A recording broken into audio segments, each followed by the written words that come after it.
Welcome back, boys and girls. Today we're going to read chapter 18, titled To the Lodge. Using her wood splinter as a paddle, Poppy pushed off from the shore. The raft lurched erratically until she found a way to balance it. Then, from a kneeling position, she dipped the paddle into the dark waters and began to propel herself across the pond. Repetitious cricket sounds tickled the air. From somewhere a fox barked, a night bird called, a frog croaked.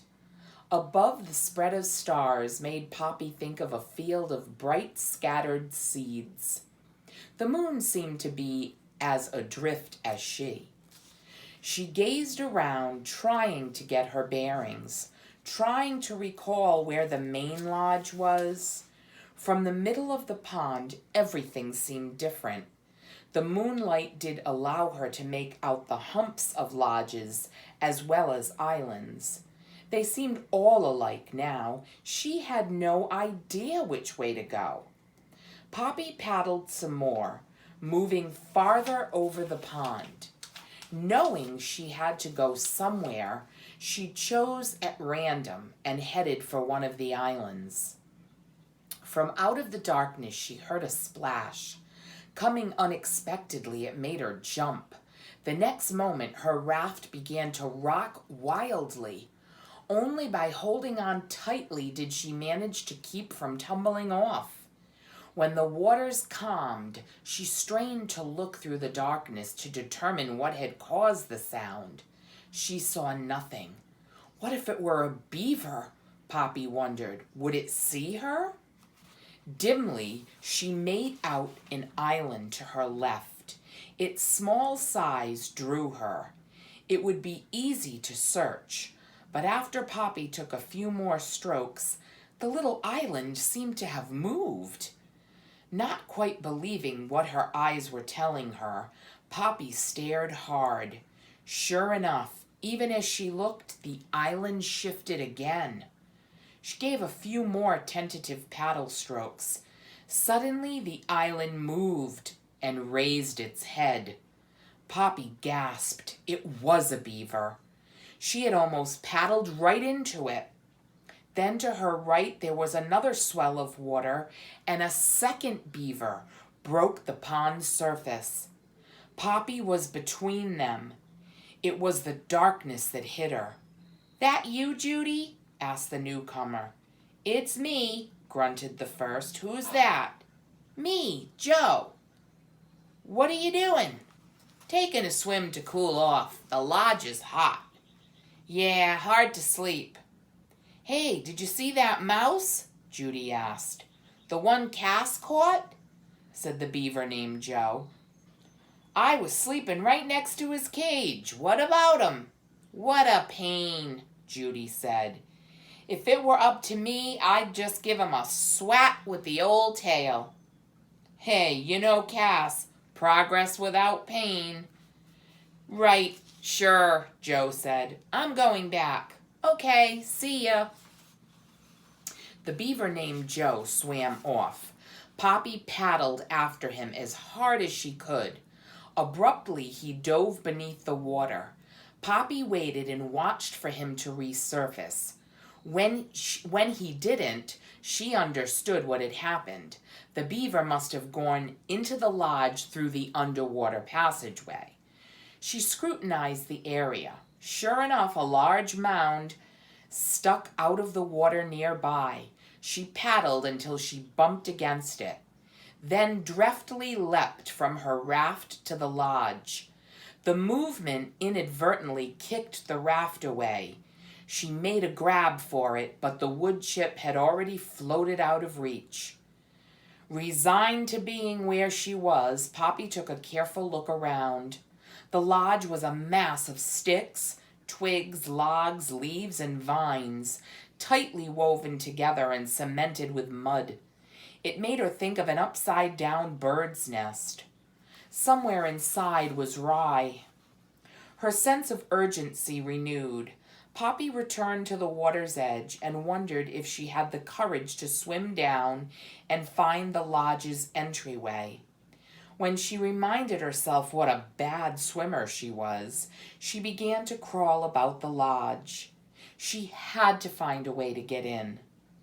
It was at the very top of the lodge, while prying and poking amid the mud and sticks, that she discovered a hole. When she put her nose over it, she was certain she detected a flow of air and the distinct smell of beaver, or at least of Mr. Conrad. A vent hole, perhaps. Upon examining the hole closely, she found it was big enough for her to crawl through. Perhaps it could lead her inside.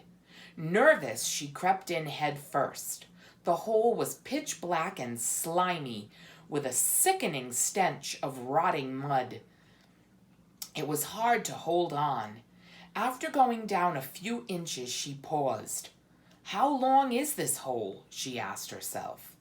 "Will I be able to get out fast if I have to?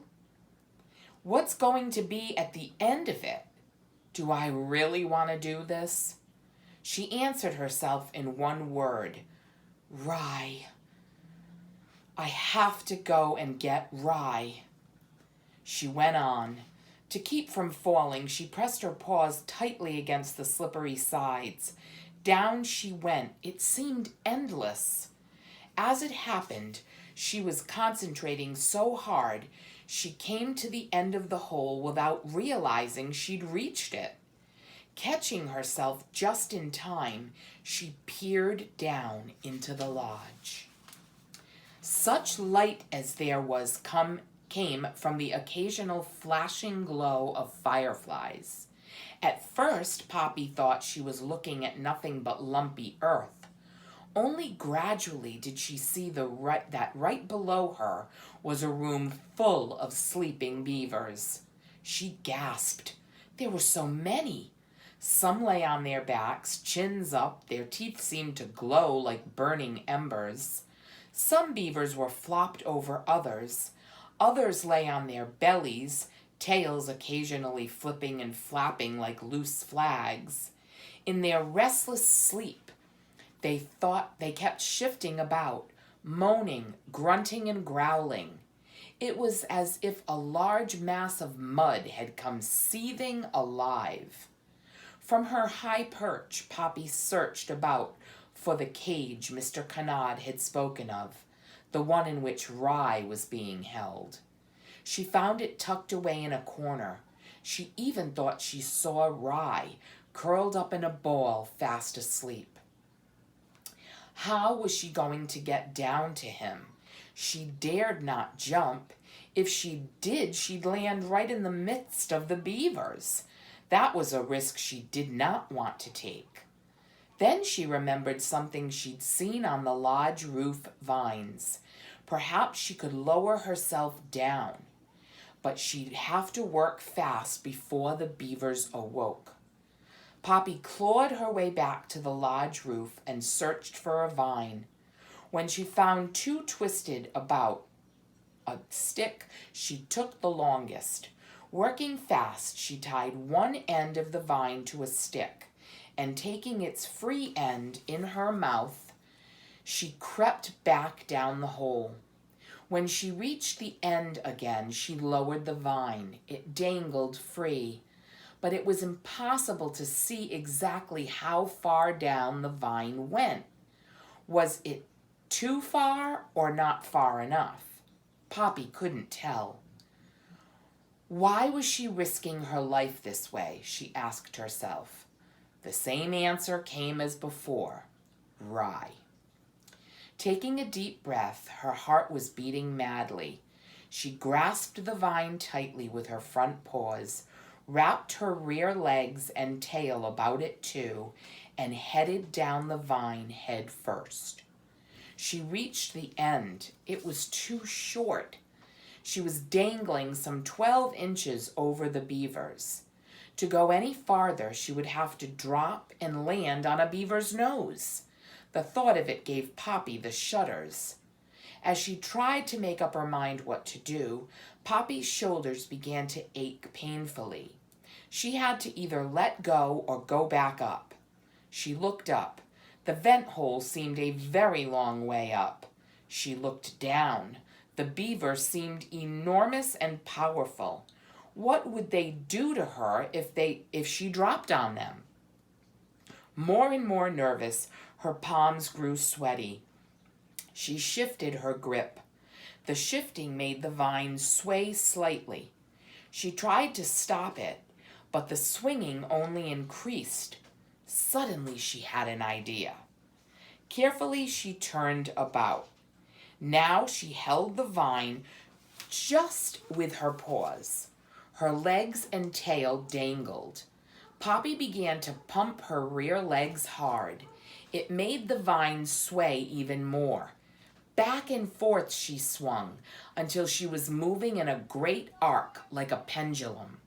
With every swing, her heart thumped. When Poppy reached the highest point of arc, nearest to Rye, she let go. Out she sailed through the air, right over the sleeping beavers until she landed with a plop in soft mud close to Rye's cage. There she lay, panting, heart hammering, trying to recover her breath. Had she really done it? Almost afraid to look, she lifted her head. When she saw she was beyond the beavers, she took a deep sigh of relief. She turned toward the cage. There was nothing between her and it. The way was clear. Silently she crept forward and peered inside. A firefly flashed. She saw Rye. He was curled up in a ball, fast asleep. Poppy tried to reach through the bars to touch him, but he was too far away. "Rye," she called softly. "Rye." Rye lifted a sleepy head and peered through the dark. It was by the light of a glowing firefly that he saw Poppy's face.